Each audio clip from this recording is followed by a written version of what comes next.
of Call.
Beyond blue horizons, far at the world's end, strange, fascinating lands beckon us, bid us revel in their exotic splendors.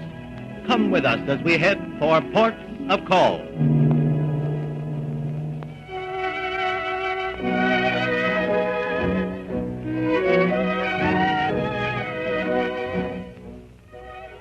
Along 360 miles of the Iberian Peninsula's west coast lies a delightful little visited country, a fertile, smiling land, half European and half African, whose sunny shores glow with the deep gold of fragrant oranges, whose white beaches are fringed with feathery palm trees. Come with us to Portugal.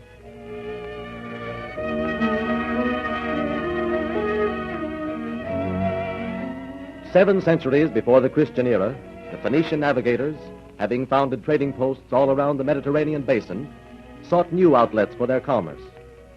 Sailing through the Strait of Gibraltar, these hardy mariners bore to the north, dropped anchor at the mouth of the river Tagus, and there planted the nucleus of the same smiling city which now greets us, Lisbon, for the past 6 centuries the capital of Portugal.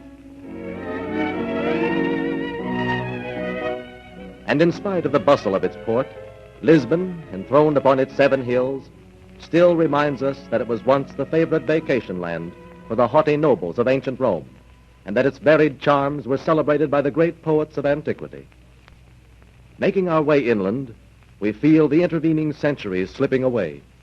Soon we are immersed in the atmosphere of the Middle Ages, fraught with grim tragedy, with knightly courtesy, with the songs of the troubadours, the clash of armor, the mingled war cries of Christian chivalry and of the Moorish warriors of Islam.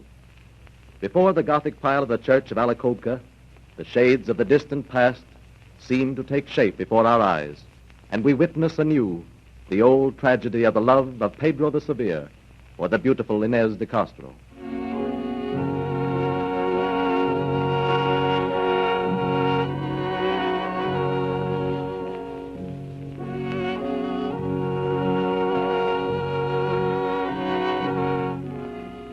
A house in Coimbra, the ancient capital, 1352.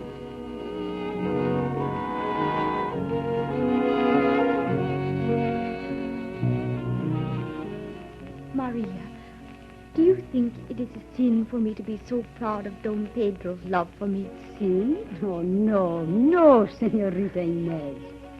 Ah, your beauty, Senorita, is the warm beauty of the Portuguese, not the cold, haughty beauty of the Spanish princess. Hush, the Spanish princess will one day be queen of Portugal. If she lives, but she will not last long now, that Spanish princess. They say she is very ill. God will take her away or spare her, as he knows best. Oh, but come, Maria. Don Pedro may come any minute now. Maria, look. Is my hair all right? And my dress? My veil? Oh, hurry. See, you are beautiful. Just a touch of rouge. There. Now. Run to the window, Maria. Can you see him? They are horses coming down the street, Senorita. Men with torches. See, it is Don Pedro. Oh.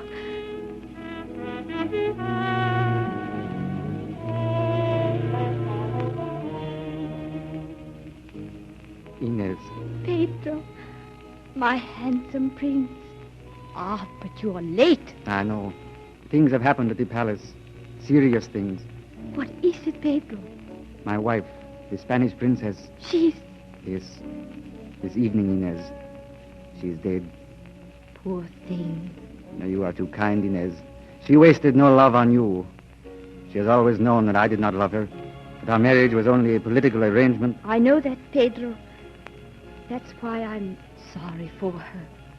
Because to be near you and to know that you love someone else must be torture. I've been jealous of her, of course, but I've not envied her, even though she was your wife in the eyes of the world. Darling Inez. But now she is dead, and things are different. When I follow my father on the throne of Portugal, it is you who will be the queen at my side. Pedro, what are you saying? It is impossible. It will be as I say. Your father will arrange another political marriage for you. Another Spanish princess, perhaps, who will bring a rich dowry in support of Spanish troops. I could bring nothing but my love. And what more could I desire? Pedro, how will you manage this? It is very simple. We will be married before my father knows anything about it. Married? But when? Now, at once. Pedro! Come to the church. Come, Maria. A cloak for your mistress. Oh, Pedro.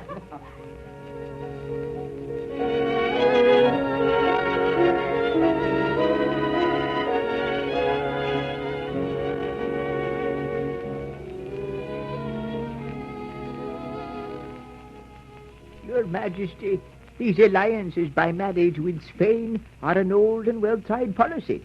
We should by all means continue them. There is no better way to assure the goodwill of Spain toward us, and Spain is indeed a mighty power.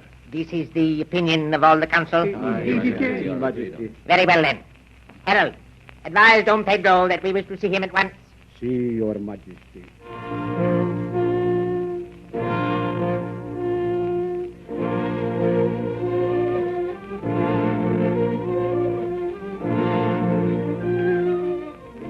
My son, we feel that the future of Portugal demands that you contract a new marriage with another princess of the House of Castilla.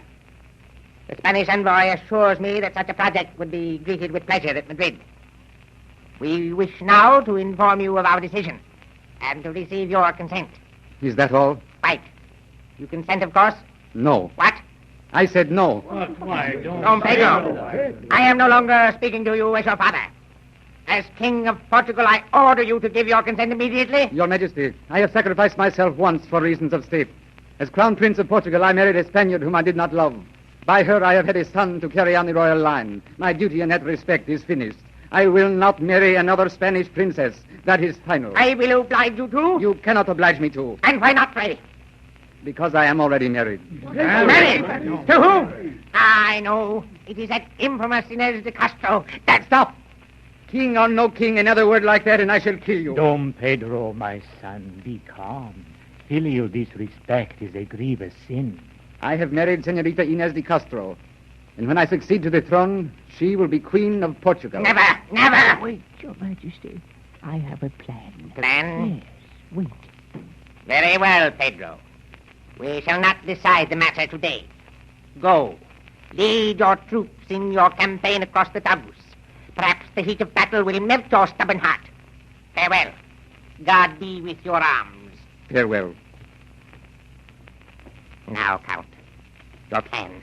What is it? We can do nothing with Dom Pedro as long as he is married to this De Castro woman.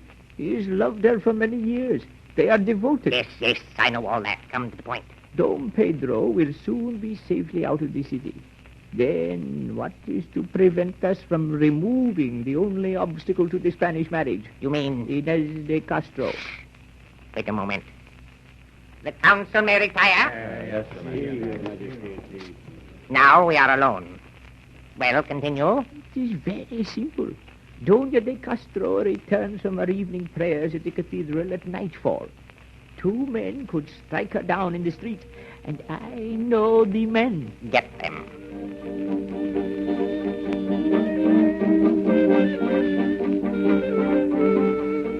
Here they are, Your Majesty. Are they trustworthy? They have been of service to me. Very well. But no bungling. I do not want wounds, I want a corpse. You will have a corpse, Your Majesty. Oh, good. 2,000 cruzados each. Come back here for it tonight. As soon as you have killed Inez de Castro. Inez de Castro? Never mind. I know. Come on. Let us go.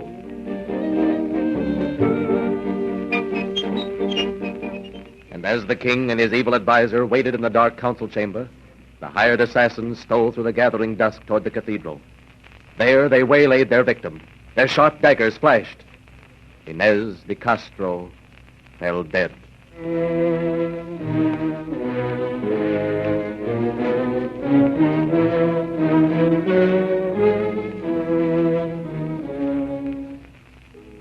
Great was the wrath of Pedro. Only the intercession of his mother prevented a civil war between Dom Pedro and his father.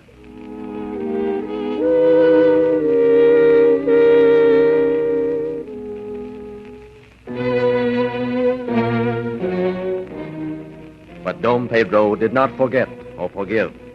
5 years after the tragedy, King Afonso died. Pedro replaced him on the throne of Portugal and became known as Pedro the Severe.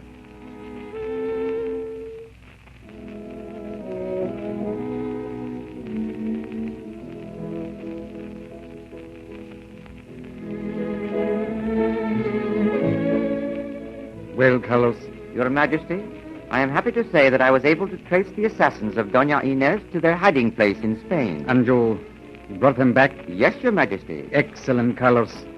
I shall remember you for this. See that they are well guarded. I shall deal with them later. Very well, sire. And now, the Queen of Portugal. The Queen of Portugal. I said the Queen. Cardinal, listen to me. Prepare the cathedral at once. Flowers, music, candles, all the clergy, all your finest robes, incense. But, Your Majesty... Silence. You have heard my wishes. Go and prepare. See, Your Majesty. Chancellor, I want all the court at the cathedral within an hour in full dress for the coronation. The coronation? Exactly. Tonight, we crown the Queen of Portugal.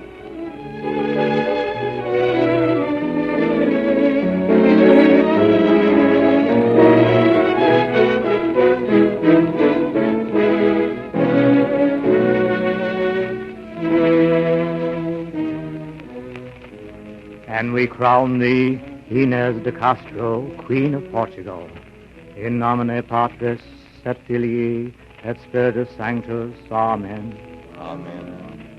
Inez, my beloved.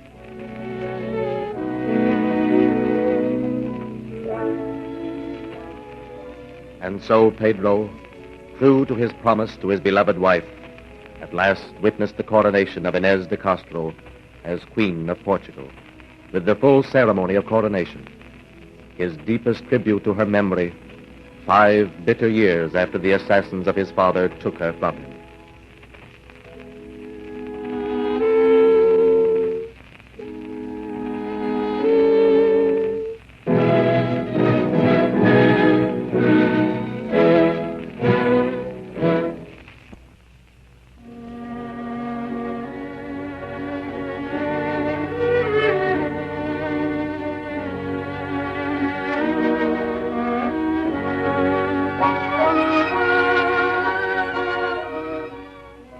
Looking inland, we see the lofty mountain barrier which separates pastoral Portugal from the arid uplands of Spain. But to the westward, there is no barrier but the sea, and the Portuguese have always been at home upon the sea lanes. It is largely due to a Portuguese prince that the 15th century became the era of discovery, and that the limits of the known world were extended to include new continents. Deeply versed in mathematics and navigation, Prince Henry, surnamed the Navigator, though he had never made an ocean voyage, spent the greater part of his life directing the efforts of Portuguese explorers. At his death in 1460, the west coast of Africa had been explored and charted as far as Cape Verde. The impetus given maritime science by his school at Sagres, where were gathered the greatest cartographers, mathematicians, and navigators of Europe, kept alive the spirit of scientific exploration Henry had fostered. Thus it was in 1497 that Vasco da Gama was commissioned by King Emmanuel I of Portugal to attempt to reach India by circumnavigating the African continent.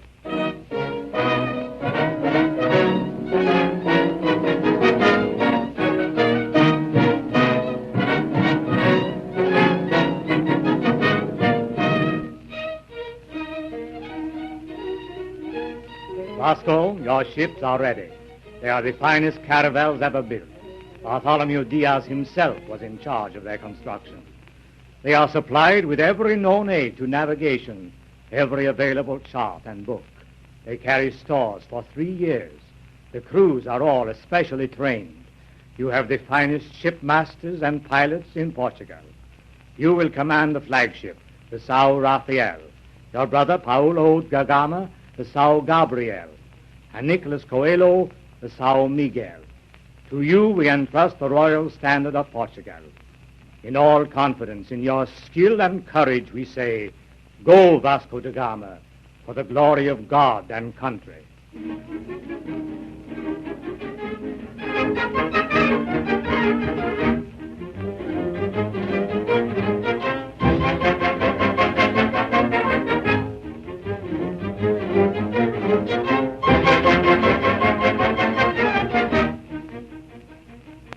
As the king waved Godspeed to his explorers, as the people cheered and cannons fired their salutes, Vasco da Gama and his 160 adventurers hoisted the royal standard, loosed the white sails of their vessels, and sailed out the mouth of the Tagus River for their epoch-making voyage.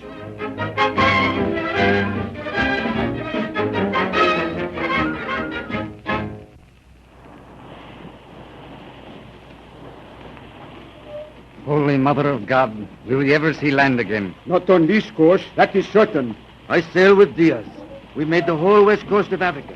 But it was not like this. We stood on and off and landed every few days. But this, we have not seen land since we left the Cape Verde Islands. Nor will we, I tell you, if we hold on like this to the southwest. We've been on this tack for how long, bosun? 2 months tomorrow. 2 months. Think of it. I am frightened, Bosun. No, you are not the only one, lad. It is getting darker and colder every day. There is less daylight, more darkness. Oh, I wish he would tack now. He swears he will stay on this tack till he is sure he can clear the Cape of Good Hope when he comes about. We will all be dead before then. He is insane. We will run into ice, or we will be swallowed up by some monster. The ships are taking water as fast as we can pump it out. I wish he would put back to Portugal. That's what I wish. Maybe he would, if we would... You fool. That is a dangerous talk. Look! The São Miguel is standing over towards us. They are signaling. Listen. What is that? São Rafael, ahoy. Ahoy! Capitan General da Gama. Well, go ahead. The crew is getting restless. Many are sick. The ship is leaking. They insist we turn back or stand in toward the land. Listen, men. We will not turn back 1 ship's length. We will not stand in toward the land until I have held on this tack long enough to clear the Cape when we come about it. This is final. I want no more questioning. Did you hear that, men? It is no use. The other ships are afraid, like we are. You heard what they said. We cannot go on with this madman any longer. There's only one thing to do. Mutiny.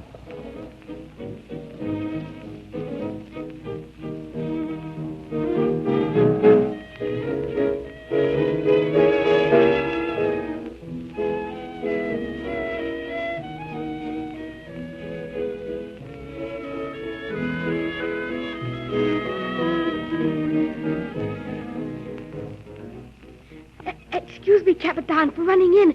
I did not want the men to see me. It's important, Capitan. Well, what is it? Sir, you know the men want to turn back. Yes, I know. Are you afraid too, lad? Yes, sir, but I think you will bring us through, while they do not think so. But please, sir. Go on. Are they up to something? They are planning to kill you and go back to Portugal. I was afraid of that. They are in earnest, sir. Thank you, lad. And be careful. If they suspect you, they will toss you overboard in a second. I know it, sir. But save yourself. Why did you risk this for me, my boy? I do not know exactly, except that I am just a little ship's boy. I do not matter if I live or die. But you are a great Capitan. You must be saved from harm by ignorant men, because you will find the route to India. At least you believe in me. Good lad. I have an idea. Yes, that is it. Tell the bosun to call the ship's company on deck. Yes, sir.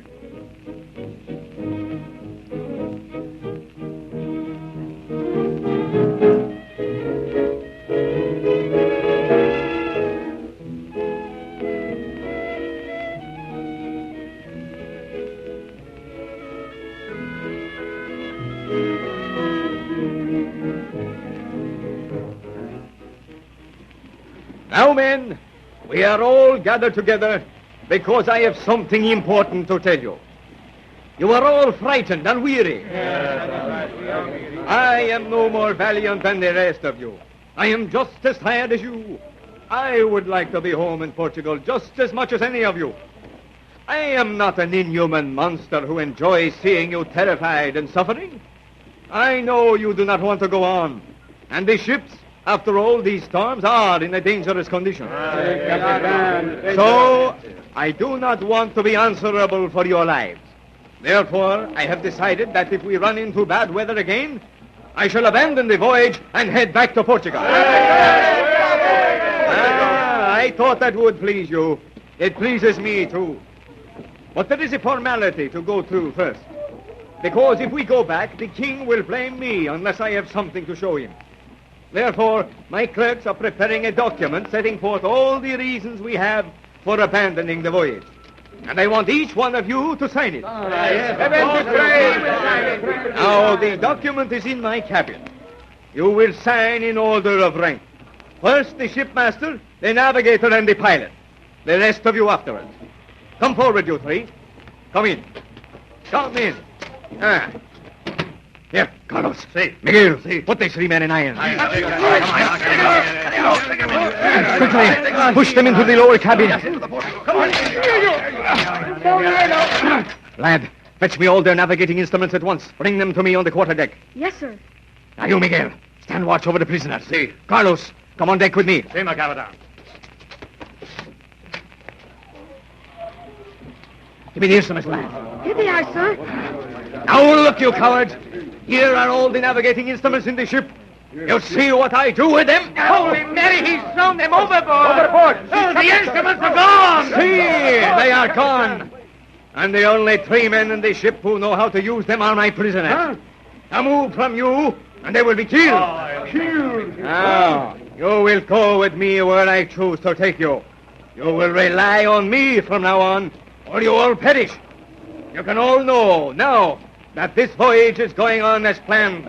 And if I do not obtain the information the king sent me to get, neither I nor any of you will ever return to Portugal.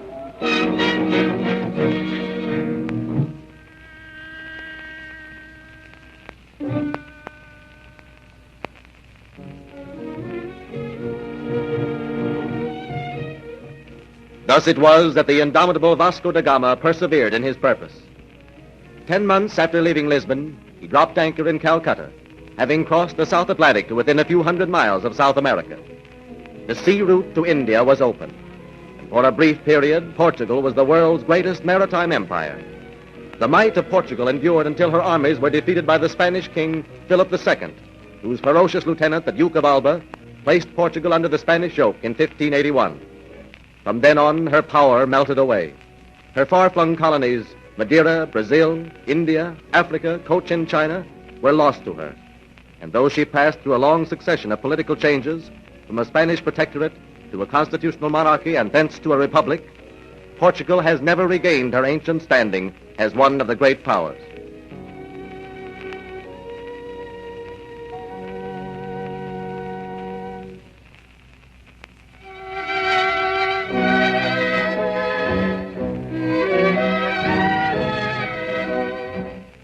Through Upper Portugal flows the river Douro.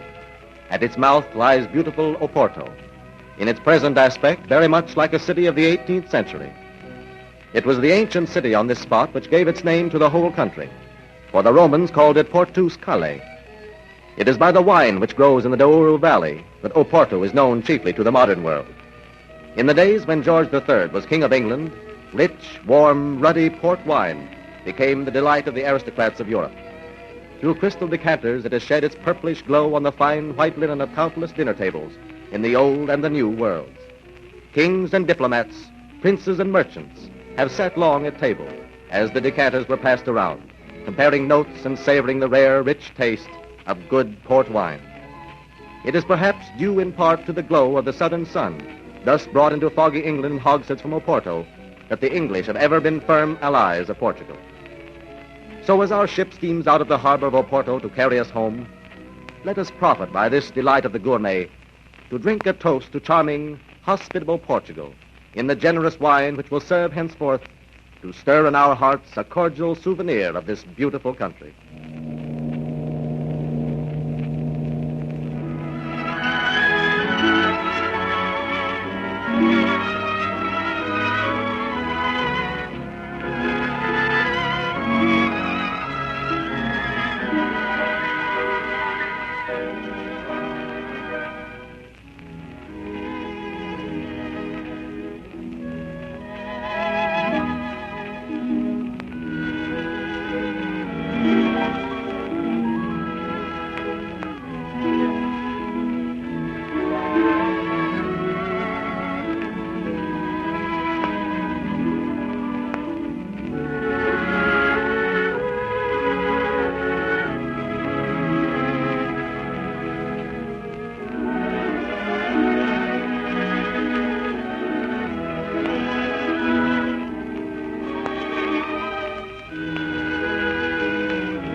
We invite you to join us again next week at this time as we journey to another of the world's fascinating ports of call.